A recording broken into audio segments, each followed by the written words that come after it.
பனி காலத்திலேயே இந்த ஐயப்பன் பக்தர்கள் உண்மையிலே எப்பவுமே நம்ம எத்தனை தெய்வம் இருந்தாலும் ஐயப்பனை வாழ்நாளே இந்த கார்த்திகை மாதம்னாலே ஐயப்பன் தான். கண்டிப்பா சாமி ரொம்ப சிறுசையா, சக்தி ரொம்ப பெருசையா. உண்மையிலே இந்த ஐயப்பன் பக்தர்கள்லாம் சேர்ந்து இந்த நாடகத்தை அவங்க என்ன வேணா நாடகம் வைக்காம இருக்கலாம். ஒரு கும்மி பாட்டை பாடிட்டு கூட 2 பேரும் வச்சு பஜனை பாடிட்டு கூட இருக்கலாம். இந்த பனி காலத்திலேயே நமக்கெல்லாம் நாடக 10 கலைஞர் வந்து நான் உழைக்கணும், நாடகம் நம்ம காசெல்லாம் வரி காசெல்லாம் வாங்கிட்டு போய் அவங்க குடும்பமும் சந்தோஷமா இருக்கணும் அப்படின்னு இந்த ஐயப்பன் கிருபையில இந்த நாடகத்தை ஏற்பாடு செய்த ஐயப்பன் பக்தர்களுக்கும் ஐயப்பன் குருசாமி ஐயப்பன் மாலவட்ட அத்தனை அன்பு சொந்தங்களுக்கும் நெஞ்சார்ந்து நன்றியை தெரிவித்துக் கொண்டு எங்களது கலைப்பணியை இனிதே துவங்குகின்ற இந்த பணியிலேயே ஏன்னா எத்தனை நிகழ்ச்சி இருந்தாலும் அவங்க வேணா வைக்கலாம். 5 லட்சம் ரூபாய் அந்த ஆடல் பாடல் வைக்கலாம். ஆமா என்ன அதுக்குள்ளே வண்டி நன்றி ஐயா, நன்றி உள்ளது பைரவர். அவர் நன்றி உள்ள நாய், நான் நன்றி இல்லாத நாய். உண்மை ஐயா தம்பி, அது வந்துட்டு போன தப்பு கிடையாது, நம்ம வந்ததுதான் தப்பு. ஏன்னா அது டெய்லி போயிட்டு வர இடம் அது.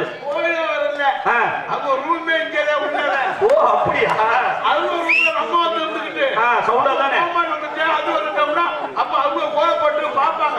ஆமா அவங்களுக்கு பார்த்து கிடைக்கும். மாசமோ மார்கழி மாசம் கார்த்திகையில கொஞ்சம் கோர்வை முடிஞ்சு இப்ப மார்கழியில கொஞ்சம் டச்சா இருக்கு. அவங்க நேரமே கார்த்திகை மாசம் தானே. ஓட்டு போடுறதுல ஓட்டு போடுறது ஏன்னா ஒவ்வொருத்துக்கும் ஒரு நேரம் தானே. இல்ல அவர் தப்பா சொல்லல. ஆமா வரப்போது இல்ல. இந்த நேரத்துல பார்த்தா வாழ்க்கை நமக்கு பெரிய லெவலா இருக்கு. எலெக்ஷன் வர்ற நேரத்துல பார்த்தா அதுக்கு முன்னால ஒரு ஆள் நம்ம வீட்டுக்கு வருவோம். அந்த மாசம் எலெக்ஷன் இப்ப ஆரம்பிச்சுடுவாங்க. அக்கா காரியமாக்கா இல்லைன்னா நான் இல்லை. ஆமா அண்ணே அண்ணே முடியாது நான் இல்லைன்னா எனக்கு விசுவாசியா இருக்க முடியாதியா. யார் சுப்பிரமணியா? ஓட்டு வாங்குறதுக்கா பிளான் ஆள் முடியாம இருப்பேன். ஓயாம மிச்சர் பாக்கெட் வாங்கிட்டு போறது பெட்ல போய் பாக்குறது பெட்டு பாயிட்டாங்க. இலக்கியம் முடிஞ்சவன இன்னும் இருக்கு இன்னும் சாவலையா அப்படி நம்ம காலம் மனுஷன் வாழ்க்கை அப்படி ஆயிடுச்சு. இப்ப பணம் இருந்தா வாழ்க்கை, பணம் இல்லைன்னா 10 பைசாக்கு மரியாதை இல்லை. நாடாத்து கிளம்புனா என் பொண்டாட்டி பொண்டாட்டினா அப்படி இருக்கணும்டா. நம்ம பொண்டாட்டியா? நம்மளோட இளவட்ட பீஸா இருந்தா நம்ம பொண்டாட்டி சொல்லுவேன். கலெக்டர் இருந்தா ஓ பொண்டாட்டியான்னு கேட்பேன். அது நம்ம பொண்டாட்டிச்சேன். அண்ணன் தம்பி தான். நாடாத்து கிளம்புற பொண்டாட்டி எனக்கு சூட காமிக்கிறது, சுடுதண்ணி காய வச்சு குளிக்க வச்சேன். இந்த முதுகுல சோப்பு போட்டா பாறாங்கல்ல மாதிரி படந்த மலப்பாறை பாறைக்கல்லு மாதிரி சோப்பு போட்டு சூட காமிச்சு நல்லபடியா வீட்டுக்கு நாடகத்துக்கு போயிட்டு நல்லபடியா வாங்கன்னு அனுப்பி விட்டான். நாடகம் இருந்தா நாடகம் இருக்கிறதுனால ஒரு 4 நாளைக்கு முன்னால நாடகம் இல்லை. சரி அவதான் பேச ஆரம்பிச்சுட்டான். எப்படி எல்லாம் புளியர் மாதிரி எதுக்கு சாகாம பணம் இல்ல காசு இல்ல கைதட்டுற பார்த்து அந்த குடும்பத்தில் நடந்துருக்குங்களா? நாம்பளெல்லாம் சகதமப்பா நாம்பளெல்லாம் பொண்டாட்டி மாதிரி ஆயிட்டா, பொண்டாட்டினா புரிஞ்ச மாதிரி ஆயிட்டா. இப்ப மாறிடுச்சு. ஊர்ல பெரிய ஆளா இருப்பேன் நான். சரி பார்த்தா இங்க நான் சொல்றதுன்னா நீங்க சொல்லுவாரு. அங்க போய் பார்த்தோம்னா வீட்டுல போய் பாத்திரம் வலிக்கு கலவரமா வெளியே சொல்லிட்டாரு. நம்ம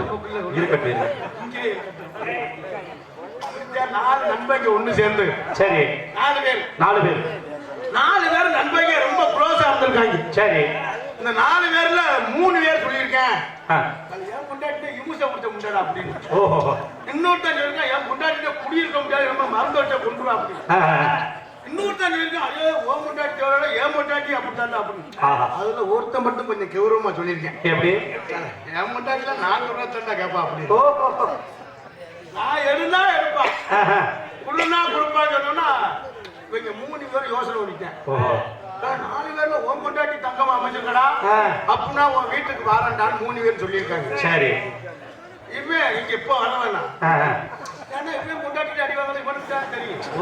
நீங்க எப்போ வர வேணாம் வர வேணாம் சொல்லிட்டு இவங்க ஓயாம கேட்க ஒரு நாள் சரி சொல்லியிருக்காங்க, கொண்டாட்டிட்டு போய் கெஞ்சி கதறி சொல்லியிருக்கேன். அப்படி உன்னை கும்புரண்டி நண்பன் இங்கே வந்து சொல்லியிருக்காங்க. இன்னைக்கு மட்டும் இன்னைக்கு ஒரு நாளைக்கு மட்டும் நான் சொல்றேன், நீங்க அப்படிலாம் கொண்டாட்டி அவன் கண்டிஷன் இருப்பா. உனக்கு 3 தடவை தான் சான்ஸ் அப்படின்னு சொன்னா நண்பர்களை வர சொல்லியாச்சு. சரி விருந்தாடி போனா அடியே ஆத்தி நண்பர்கள் தண்ணின்னு கொடுப்பாங்க. ஆமா சாப்பிட சொன்னா சோறு எல்லாம் சமைச்சு ரெடியா இருக்கு. 3 பேரும் உட்கார சொல்லியாச்சு. சரி இலை போட்டாச்சு, கூட்டு பொரியல் வச்சாச்சு, சோத்தை போட்டாச்சு, சரி குழம்பு ஊத்தியாச்சு. சரி புரிஞ்சு சொல்றாரு கொண்டாட்டு, அது என்னடி குழம்பு வச்சிருக்கா, உப்பு கூட ஒரு மயிரும் இல்லை அப்படின்னு. அவங்க ஒண்ணு அப்படின்னு ஒண்ணு குழந்தை விடுது ஐட்டுக்கு நம்ம விடலாம் ஒண்ணு அப்படின்னு இருக்கு. என்னடி குழம்பு வச்சிருக்கா, உப்பு இல்லை ஒரு மசிரும் இல்லை, அவங்க ஒண்ணு அப்படின்னு சொல்லிருக்காங்க. அந்த ஆட்டுக்கா என்ன கேரட்டு குடிச்சிருக்கா, அது என்ன வச்சிருக்க, என்ன வச்சிருக்க என்னடி இல்லை அவங்க 2 மறுபடியும் வரல விட்டுருக்கா. 3வது வரும் அதற்கா ஏதோ அவங்க உடனே 3வது எப்படி அது விஷமா வச்சிருக்க, ரசம் அது விஷம் மாதிரியே இருக்கு அப்படின்னு. என்ன மயில் ரசம் அதே உனக்கு சொல்லியிருக்கேன். என்ன போன வீட்டுல நடந்த ஒழுங்கா உண்மை 3வது 3 அப்படின்னு சொல்லியிருக்கா. 4வது மறந்து ரசம் என்ன சாப்பிட்ட 7 மணி பேசுறீ அது இப்படி முறைச்சிருக்கு. 4வது 5வது மட்டும் சோத்து பண்ணைய குழம்புல தூக்கிய பூச்ச தலையில கொட்டி சாப்பிட வந்து ஓடி போயிட்டேன். ஏன்டா எங்க கொண்டாட்டியில தேவை ஓம் கொண்டாட்டியில சோத்து பண்ண தூக்கி தலையில கொட்டலாம் அப்படின்னு. அது மாதிரி ஆயிடுச்சு. இப்ப கால சூழ்நிலை அப்படி ஆயிடுச்சு. ஆனா உண்மையிலேயே ரொம்ப சிறப்பான ரசிகர்கள் எல்லாரும் வெளியில வர இருந்து சரியா 3 மணிக்கு நாடகத்தை முடிச்சிருவான். 3 மணிக்கு சொல்லு. ஓஹோ 2 மணியா போய் முடிச்சு காசு வாங்கி போயிருக்கேன். ஆனா அந்த 70 ரூபா பணத்தை கொடுக்குறேன். எதுக்கு நாடா அந்த காசை வாங்க 2 மணிக்காப்பா நான்லாம் ரொம்ப அவதிப்பட்டு துன்பப்பட்டுட்டேன். நாடகத்தில் சம்பாதிச்சு உண்மையிலே நான் நாடகத்துக்குலாம் ரொம்ப கஷ்டப்பட்டு தான் வந்தேன். நாடகத்தெல்லாம் சம்பாதிச்சு வீடு வாசலாம் கட்டி இடத்த பிடிக்கிறதுக்கு ரொம்ப சிரமமா வீடு பூசி இருந்துச்சு. ஒரு பக்கம் வீடு பொறிஞ்சிருந்துச்சு. போய் சாதம் பார்க்கறட்ட ஒரு சாமி பார்க்கறட்ட போய் சாமி பார்த்து சரி நானே வீடு நல்லா தான் சம்பாதிச்சேன், வீடு புரியுது அப்படின்னு சொன்னேன். அவர்கிட்ட தம்பி நீங்க என்ன வேலை பார்க்குறீங்க அப்படின்னு. நாடகத்தில் பப்புன்னு நடிக்கிறீங்க. சரியா வீடு புரியத்தான் செய்யுங்க அப்படின்னு. ஊர் காசு அதனால பயன்களுக்கு காசும் தங்குதல் வரிமுறைகளை திட்டிக்கிட்டே கொடுப்பாங்க. முந்த போயில கட்சி அடிக்க கோயில் வரி திட்டிக்கிட்டே கொடுக்க காசு மசிர. நீ இப்படி பேசுறே அன்னைக்கெல்லாம் தோற முச்சில ஆர்டர் பண்ணல 12 லட்சம் ரூபா. 12 லட்சம் லேடிஸ் எத்தனை 20 லேடிஸ் 22 லேடிஸ் 22 லேடிஸ் 10 மணிக்கு ஆரம்பிச்சா 1 மணிக்கு முடிஞ்சு 12 லட்சத்தை கொடுத்து நம்மளால வெறும் மாதிரி 12 லட்சம் போச்சு. அந்த விடியிற வர கொட்டை ஏற கத்துனான். ஒரு 50 ரூபா 60 ரூபா விடணும். என்ன அவன் வந்தா 20 ரூபாய்க்கு பண்றோம்.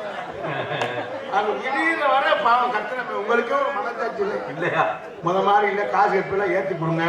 நாடகம் ரொம்ப சிறப்பா இருக்கு என்பதை தெரிவித்துக் கொண்டு பேரன் வாழ்ந்த பெரியோர்களே பெருமைப்பட்டு மரியாதைக்குரிய தாய்மார்களே மற்றும் இந்த விழாவினை பொறிபெறும் விழா புரிவர்களே மற்றும் இந்த நாடகத்திற்கான வருகின்றிருக்கின்ற வட்டார நாடக கலா நிறைய ஊர்ல இருந்து வந்திருக்கின்ற இந்த நாடகத்தை காண்பதற்காக வருகின்றிருக்கின்ற அத்தனை நாடக ரசிகர்களை வருக வருக என வரவேற்றுக் கொண்டு என்ன ஒரு ஆளையும் சொல்ல முடியாது. ஒரு நாளைக்கு நம்மளே வீட்டுக்கு அடிக்கடி நம்ம காலையில வீட்டுக்கு பார்த்தா 10 மணிக்கு தான் போறோம். பிள்ளைகள் எல்லாம் பள்ளிக்கூடம் போயிருக்கு 9 மணிக்கெல்லாம். அதே மாதிரி அவங்க பள்ளிக்கூடம் விட்டு போற நேரத்துக்கு முன்னால நம்ம கிளம்பி வந்துடும். இப்படி 6 மாசம் போய் எங்க என் மக என்ன அப்பான்னு தம்பி அப்பான்னு கூப்பிட ஆரம்பிச்சிருச்சு, சித்தப்பான்னு கூப்பிட ஆரம்பிச்சிருச்சு. அடையாளம் தெரியாம 6 மாசமா அப்படி போனா எப்படி அந்த பிள்ளைகளுக்கே குழம்பிடும்.